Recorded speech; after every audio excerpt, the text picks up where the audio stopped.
Hello Smart Movers and welcome to Smart Move Insider, a place where we talk about fitness from within. I'm Sergio, your host, alongside with my friend Bart, and we're gonna talk about today how often should I train. And Bart, if I remember right, you said you're training for longevity, keep yourself safe and sound. How often do you train these days? I try to get in at least 4 times. So 4 times on most weeks. It could be 5 times sometimes. It depends on how I feel. It's 4 days in a row? Usually no. 2 or 3 days in a row, and then I feel like I need a rest, which is like we talked about also the prescription of CrossFit. If we're gonna be doing intense workouts or relatively intense workouts. For somebody that doesn't know about it, what's CrossFit recommendation? How often should you train in order to get your stimulus out? How often should you train? Well, they prescribe 3 days on, 1 day off, 2 days on, 1 day off. That makes 7, right? Yes. Yeah. And if I remember, it's 5 days. Yeah, 5 days in total. That would be like Monday, their Tuesday, Thursday. maximum recommendation. Like not necessarily to do more. Yeah. This is how they used to say train at least 5 times a week, and of course take care and recover, and you're gonna reach your objective. And But their objective is to be the fittest you can be. So yeah, if I want to be the fittest me I can be, then maybe 5 days. But the important part here is in their opinion, and also in our opinion, I think, is after 3 days, the fourth day, if you train in a row, you're not putting real intensity anymore in your workout. You're here, but you're not really putting intensity. That's why they say 3 or 2 days in a row and then take a break. yeah, and if you remember back in the days, CrossFit was made in order to make you better in your sport. So you normally should be able to do something else besides this, not get wasted and die all the rest of the week. Yeah, right? if you're in the gym every day, you're not gonna do too much outside anymore, right? Yeah, so yeah, CrossFit prepares you for life basically. So could be to do the stuff that you like to do. I like hiking, I like cycling, I like whatever I like to do. Maybe like you talked about in your episode, supplement my fight training, but for just be more awesome at life. That's what you're doing in the gym. So for you, sitting six days in the gym, you're just sitting in the gym. You're supposed to do stuff with that fitness outside. Okay, so let's begin. Let's start from somewhere. If somebody would come to you and ask you this exact question, how often should I train? How would you guide him? The first thing I would try to figure out is what's the goal. So dependent on the goal, my answer is going to change. Are you training for longevity? Are you training because you want to improve your sport, so it's a performance goal or are you training for aesthetics, lose weight or gain weight? So most people, when I talk to them in the gym, their goal is I train to de-stress from life, to clear my mind after a long work day, to feel healthy, to maintain muscle mass and cardio. So basically their goal is longevity. So just as a recap, longevity meaning, okay, I want to be able to do the things I like to do in life at 40, at 50, at 60, but also at 70. So I'm training.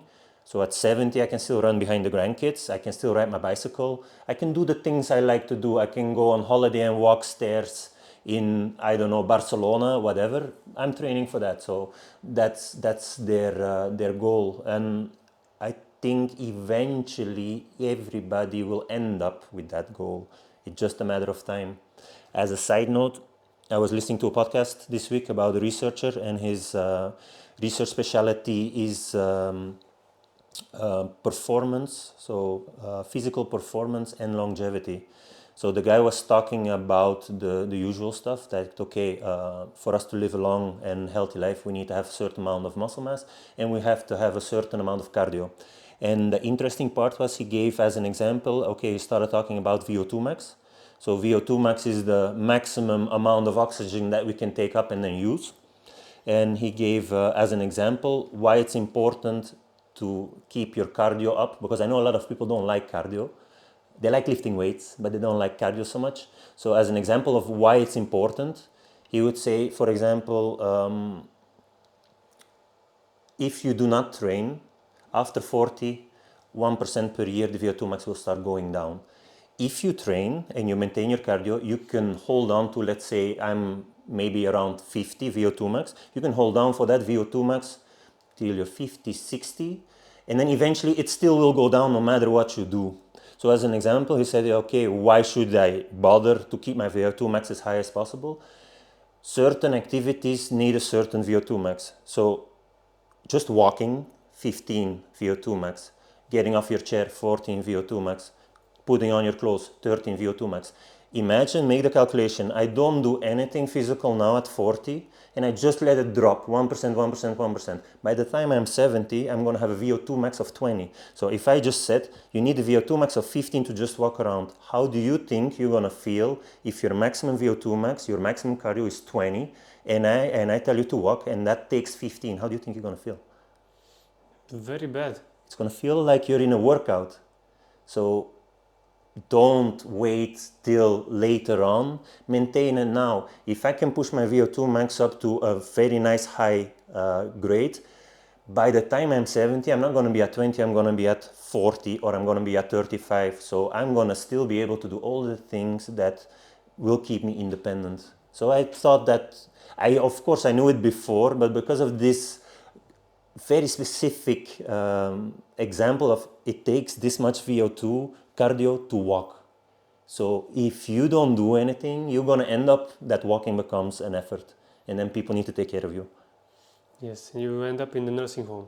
Yeah. True. So it depends on your goal. Yeah.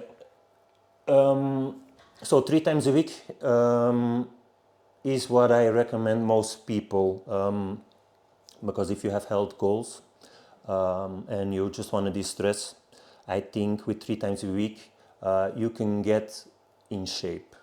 You can get some weights in, you can get some cardio in, and also most importantly, I know that people, they're all short on time, where CrossFit is very time efficient because we get everything done in an hour.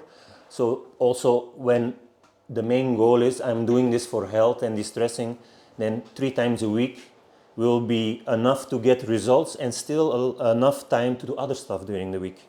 So I think for most people this is the prescription for if that's really your goal, longevity. Okay. And let's split them into 2 categories. So people that train for longevity and let's say people that are competitive. Yeah. So we have the competitive guys. They're telling me I'm training every day because I like training. It's fine. It can be done. But there is, like we talked in the last episode, something very important that needs to be taken in consideration. If you want to train 5 or even 6 times a week, it can be done, but that's like training close to, I'm training the volume of an athlete, then you need to recover like an athlete as well. So what's the right training volume? The training volume you can recover from. Maybe for you with the lifestyle it's 5 and for me it's 4. So if I want to maximize, I really think it's important for me to be in the gym because I enjoy it that much, then make sure your nutrition is on point. Make sure you sleep 8 hours. Make sure you get that massage in. Make sure you work your weaknesses on mobility. Because if you don't, and you will train 5-6 days a week, eventually something is gonna break because the body can only take so much. So if you take the recovery serious, you can train a lot, no problem. But reality says, and what we see day to day in the gym is that people don't do that. They don't take the recovery serious. On the other hand, you also have another problem with the guys that are on the competitive side is that they need to make the differentiation between competition and training. And if you step into the gym every day with the idea, Bart, my goal on a daily basis is to beat Sergio, then every day I'm competing. And for people that really went to competition, it's a different mindset. It's like what Rich Froning once said as a famous quote was, in training you listen to your body, in competition you tell your body to shut the fuck up. So if you're with that mindset every day, again, something's gonna break. You can train, but you need to be sensible. You can train every day, but you need to be sensible. Even with the choices you make in training, like what I do for myself, and I told you guys last time, I step into training making choices to make sure the day after I can come back. Yeah. So I think these are two great questions. First, what's your goal? Second, how's your recovery going? And I would add the third, how hard do you train? How much intention do you put behind your trainings? If you're training 5 times a week, 6 times a week, are you hitting all the sessions strong? Or are you going and half-ass them, all of them? Because that's a bad way to go around it. For example, my approach is I'm going at least 1 time a week, full out. I'm picking myself my day depending on how I feel. So And also the workout, if the workout you really like it. yeah, it must be a workout that I'm proficient at it. If I have very heavy deadlifts, I'm not a strong deadlifter, I would not push in that direction because that's going to be hurting me. Or something very heavy overhead, I will not push over there. But something that is very fast and I can move the load pretty quickly and safe, I would go at it. So I think this is something that people need to have it in the back of their mind. The intention with how they approach the workout. How strong are you going? And evaluate yourself. If you half-ass it, be honest with yourself. You didn't train 5 times a week. You just trained 4.5. And that's fine. Why is CrossFit putting so much emphasis on intensity? Because intensity is the first marker that brings results. If you hit that heart rate, of that high heart rate, your body will try to adapt. That brings results. So that feeling is not an alarm. That feeling is not that you will gonna die or gonna faint. It's very, very long till you faint. But this will only make you better. This draws me back to that VO2 max. So if we want to improve VO2 max and just general cardio, like you said, you need to stress your body. If you're gonna stay in your comfort zone, the body has no reason to change. So we do most of the time short, intense workouts. Sometimes we go long, the tempo is lower, the intensity comes from the distance. If you, for example, do thrusters with the same weight for a year, your body has no reason to adapt. Don't exaggerate, but you do need to maybe put 2.5 kilos more and push your body a little bit in the uncomfortable zone. But every day you cannot go 100%. That's why also I'm skeptical when people say I train 6 days a week. You cannot put intensity, enough intensity in so many workouts. Intensity is relative. Intensity doesn't mean go 100% every day. But if I'm above 75, 80% in most of the days, it's still intense. You still had an intense workout. But if I'm just coming in here just to move a bit at 60 and I do that 6 days, that's not intensity. Okay, so if you have all these people lined up, what's your opinion about extra work? Extra work on? 5 days a week, they want to still have some extra work. They want to do on top of the 5 Yes. days a week more. Every time you finish your workout, you would do something else. On the day itself, so they did an entire hour of workout and then they say it wasn't so bad and they want to do extra work. I think every CrossFit trainer will recognize him in this. The first thing that we're gonna say in 90% of cases is you should have gone harder and put more intensity in the workout. What you did, don't be impressed with volume, be impressed with intensity. So the things you do them harder instead of trying to put more and more and more and more on top. It's not because you do more that you're going to get closer to your goal faster. You need to stress your body. So again, we just talked about intensity. If you go 60% in the Metcon and then afterwards you want to do pull-ups and 1,000 abs and do more lifting, it means you didn't go hard enough. If you would put intensity in your workout, and you be honest with yourself, look at the days where you put real intensity in the workout. Did you want to do extra work after? Sometimes the trainer said, okay, there's still a finisher. What did you think then when you really put intensity in the workout? You didn't even want to do the finisher. Yes. Double sessions? Again, it can be done. You can train as much as you can recover from. So it can be done. I have tried it. I managed to last for like 9 months doing double sessions, and then it started breaking down. It How depends. much time did you have between those 2 sessions? I would come in the morning, then I would go home, eat, sleep, recover, rest, not sleep, rest. And then in the evening, early evening, would come back 5, 6 o'clock. So I'd probably have at least, I don't know, 12 hours, let's say, between each, just to get enough time. It can be done if you can recover from it. So that's the only thing. Be honest with yourself. Are you doing everything to recover? As long as you feel good, you can do it. Depends again on your goals. Why do you feel the need to do double sessions? For me at that moment was I wanted to see how far can I push my body strength and cardio wise.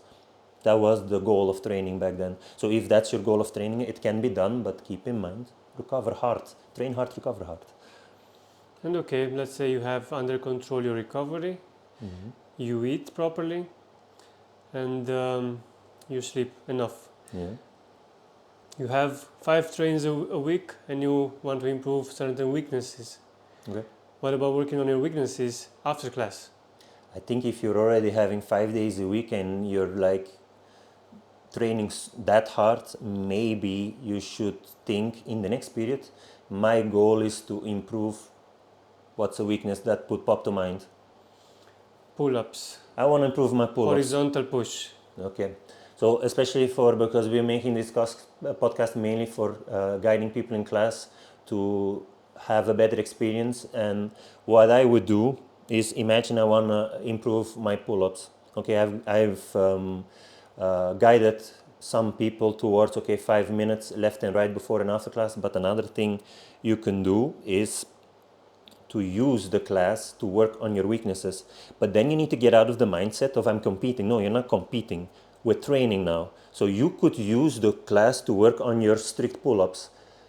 Talk to the trainer about it. There are multiple ways to do it. One that I have told people about was, you can do 3 strict pull-ups now, but when I see you in class and it's 5 rounds of 10, you automatically go to the banded pull-ups. What about we do every round 2 strict pull-ups and 8 banded pull-ups? And maybe over time, maybe go 3 and 7 and play around a bit. The class can be used to work on your weaknesses. The same with I'm having the strength. I have 5 strict pull-ups and I want to practice the keeping pull-up. No matter what and no matter how much time you lose, you just tell yourself, for today it's supposed to be 20 keeping pull-ups. I'm going to do as many keeping pull-ups as I can in 1 minute. And I'm going to hold it a second at the top to help me for the balance. So my goal that day is not to be the first on the leaderboard. My goal that day is to practice keeping pull-ups. So again, training versus competing. Yeah, so this is a thing that I'm constantly using. I call it purpose. I enter the class with intention, knowing how I need to go through it. But the most important for me now is purpose. I don't have time to work on my weaknesses. I don't have time to work on my injuries. But I have certain purpose when I enter the class. For example, I'm going on a skill mindset in that day. We have high gymnastics or some other movements that I'm trying to be very attentive on how I move on it. Then I'm trying to work on the volume another day. So let's say today we're gonna have, let's say, 10 touch and go snatches. I'm gonna try to keep the tempo 10 unbroken with a certain way that I know I can move it, not drop it, not giving up on it. And other days I just give myself a target. I will not have any bad rep. I will try to move as efficient as possible. So I'm always having this when I'm going inside the class. And you know then at that point that I'm sacrificing my score for my purpose of the day. Potentially. Yeah. And it's okay. It's okay. You don't need to compete with everybody around you all the time. One thing I want to still talk about is purpose of aesthetics. I want to gain weight, I want to lose weight. We get these ones a lot. And the biggest reflex of people is always, I'm going to come and train 5 days a week because I want to lose weight. What I would say is that we need to be realistic when it's about how your body looks. it's going to be highly dependent on you attacking your nutrition. I would say even 70% nutrition, 30% training. So you connect this with how often should I train? So Yeah, if they're yeah. gonna come with the mindset, I will come daily, Yeah. push myself daily because I want to see my abs in the summer. Exactly. And you are telling us that that's not the way to look That's at not it, the way, no. because you need to look a bit more inside of your nutrition, right? Yeah, to the point that even if somebody would come in and they say, I only have 2 days a week to train, but I still want to lose weight, I would probably tell them that you should forget about training to begin and first focus on your nutrition for a couple of months. Build habits there, then add the training in. You will get much faster close to your goal focusing on the nutrition than just thinking that 6 days a week is going to bring you there. The problem is that, imagine I want to lose weight, that means I'm going to have to eat less than my maintenance level. So my maintenance level is if I eat this amount of calories, I stay at this weight. So if I want to lose weight, I'm going to have to go under that amount of calories. And you train 5-6 days a week, you're feeling a little bit weak. You cannot train that often when you're on that low of calories. It's like trying to drive fast with your car, but you have no fuel. The same with gaining weight. I've been through the journey myself. When I started CrossFit, I was 82 kilos. Now I'm over 100. If you want to gain weight and want to add muscle, you can be 6 days in the week in the gym. If you do not eat enough protein and not enough calories, you're not gain weight. You will get fitter though, you will get stronger, but in your case, that's not the goal. You want to look in the mirror, you want to see something change. So the nutrition, I tell you again, 70% nutrition, 30% training. So you're not going to train your diet. Trust me, it's a cliche, but it's not going to happen. Yeah, I think this is an entire episode worth of talking Yeah, for about the sure. nutrition. But in this case, like you said, it correlates to how often should I train, because too many people think I want to lose weight, so I train 6 days. No. Okay, so that's a good spot to end it. We try to keep them short and sweet. So, like always, if you have any question for us, please drop them into our email, info@smartmovecrossfit.ro, or on our Instagram. Next episode, we're going to talk about how you deal with injuries, how they occur, and how do we treat them. So until next time, thank you for listening, and we'll see you soon.